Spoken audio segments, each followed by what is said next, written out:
Kua tau. E ara rā te ūpoko hou o Kāti Huirapa ki Puketeraki, ko Matapura Ellison. To me personally, I think it was acknowledgement of mahi I've done over a long period of time. It was like coming full circle in a way, back to my roots. Ko Ellison te hea mana o tōna rūnaka, ka mutu I tū ia hei Kaiwhakahaere tuarua mo te Rūnanga o Ngāi Tahu mō ngā tau e ono. Nā tōna whai wāhi mai ki ngā tūranga teitei o te iwi, nā ngā kaumātua o te rūnaka I tīpako hia, ara nā te rūnaka I tautoko hia hoki. There are immense challenges facing us all at the moment, and that I do believe that our rūnaka, Puketeraki Rai, is probably no different from any other.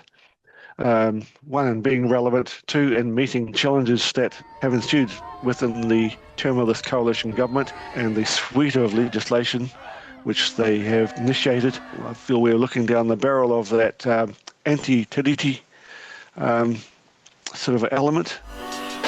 Ko kitea e te Kaiwhakahaere ōmua a tā Mark Solomon I te tira hou o ngā ūpoko, e ara hi ana I tā rātou rahi ki tua.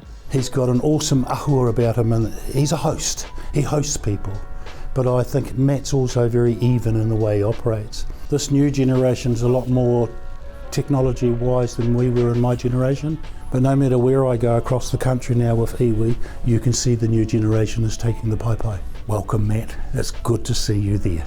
E whai ana a Ellison I ngā tapu wai o tōna papa a John Rangi Ellison, I tū ia hei ūpoko I ngā tau I wa te kau, ka mutu ko tōna whanaunga a David Ellison I pupuri I te mauri o te tūranga, tai noa ki tōna matenga I te rātau. Ko te manoko mā Ellison kia tautoko I te whanake haere o tōna paipai. Perhaps, firstly, I might ask our whānau who might be listening to this, just be patient with me a little bit, please.